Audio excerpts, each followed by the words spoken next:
আহকচোন হাতত খৰাহীটো লৈ মই ছিঙিবলৈ যাওঁ কাঠফুলা। এজোপা তামোল গছৰ গুৰিত মই কাঠফুলা খাবলৈ এডাল আম গছৰ ডাঙৰ ডালি এডাল পচাই থৈছোঁ দেই। এইখিনি দেখিছেনে?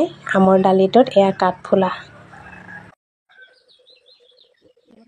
মই এতিয়া কাঠফুলাখিনি এপা এপাকৈ ছিগি ল'ম।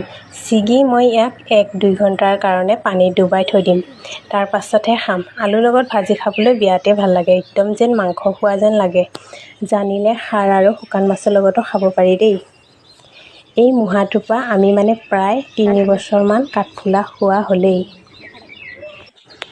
ইয়াক আকৌ কুমলীয়াতে খাব লাগে দেই, বেছি বুঢ়া হ'লে জাবৰ যেন লাগে, খাবলৈ একদম বেয়া লাগে।